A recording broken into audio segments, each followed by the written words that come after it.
name is Eddy Weiss. I'm the director of Chasing for Life. We are a group of educational storm chasers that tour around the country, doing about 800 presentations a year, and we are based out of central Nebraska, and so we are now here in Lawrenceburg at the library here in Lawrenceburg for the day doing educational programs. How long has your interest been active in weather? My interest was piqued back when I was in junior high school, when our school got hit by a tornado, and it was something that I felt very unprepared for. I had not been one of the students that ever paid attention during tornado drills, and so I found myself kind of stuck there, wondering if I knew everything that I needed to know. It didn't get piqued again until later on in life. At 19, I joined a volunteer fire department in a very rural area, and they made me a storm spotter, and that's when my interest was really piqued. And we ended up, we had 31 tornadoes go through our county, and so it was quite an outbreak, and of course that piqued my interest even more.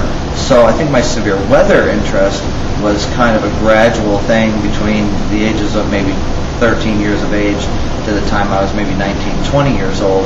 Storm spotting was just a part of my job. I was pursuing a career in emergency management, and so what Chasing for Life is and what I do now has kind of grown out of that. I don't even know that I am that interested in severe weather anymore, although, you know, as a storm chaser that seems odd to say, but really I'm kind of looking forward to the day when I'm not chasing storms as much, and I'm just primarily focusing on the educational aspect of what I do. How many of these conferences do you get to do a year? I'm in the middle right now of what we're calling our 500 for Life campaign, which is 500 presentations between August 1st and December 31st. Next year, it looks like we're going to be doing over 1,200 of them in Canada and the United States, but generally it's about 800. What do your presentations consist of for your regular chasers in addition to local EMA officials? We have about 140 programs that we do right now. This is all part of a long multi-hazard education campaign that Chasing for Life, really that's at the heart of Chasing for Life. And so these programs that we do range from the New Medford earthquake zone for grade schoolers, kindergartners, all the way up through senior citizens, and then go back to severe weather. Again, all of those grade levels, all of those age levels. Emergency management, we do a lot of forecasting training. We do a lot of kind of partnership training, letting them know how Chasing for Life operates. We have about 250 emergency management agencies and about 1,200 fire departments around the country that we've kind of partnered with, and they use our expertise.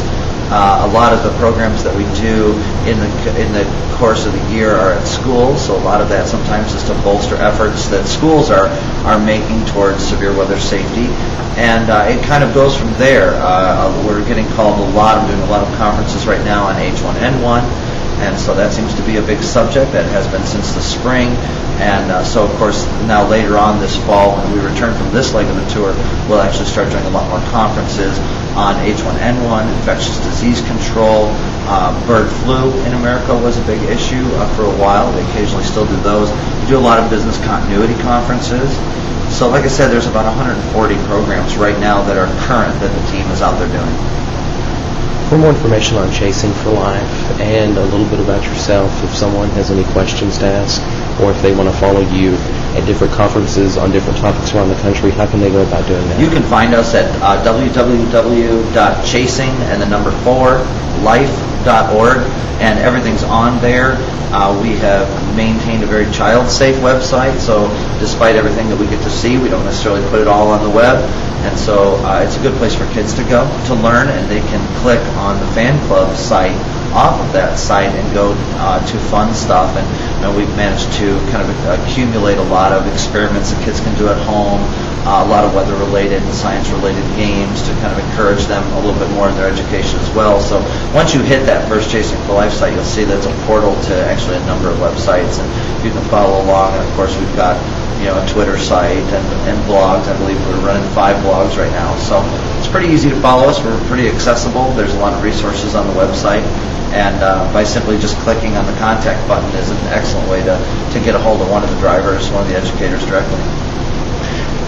Real quick, fun story that you've experienced over the 20 years you've been doing this in the field? A fun story? Fun story, most unique. How close have you gotten? Oh, I've gotten close. Last May I broke my neck, and so that was in an EF2 tornado, and so close is in, and so I did manage to pull that off last year, but I don't call that a fun story.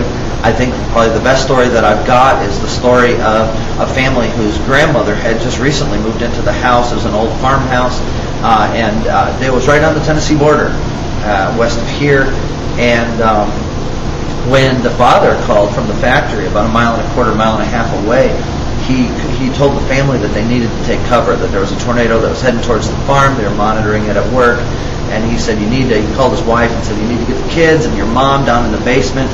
There's a tornado coming. And so his wife ran into the living room and told Grandma that she had to get down into the basement. They were taking the kids and Grandma down into the basement. Grandma was sitting there in her lazy boy chair in the living room, crossed her arms, and said, I'm not going anywhere. And so she pleaded with Grandma she said, please, let us at least get you into the bathroom. They were actually hearing the tornado at this point. And she said, let us get you into the bathroom. And Grandma said, I'm not moving. And when all was said and done, the farm was destroyed. The family had lost everything. And the family was out in the yard and sharing this story with me. And I remember just being overwhelmed at the amount of damage to the home. Most of the basement had experienced collapse from the upper floors, so the basement was completely full of what had been the house. The bathroom had been completely ripped off of the back of the house. The tub, the pipes, everything was gone. The chair that Grandma had been sitting in, however, was still there. And the remote control that Grandma had been using was still sitting on the little table next to the chair. And so I've always told this story as my best storm story because, while it's not an action adventure story, it is amazing that while this family went through this horrific disaster, probably the worst thing that family has had to go through are the days, weeks, months, and now a couple of years since, because you know, and I know, that old woman has said, I told you so every day since that storm.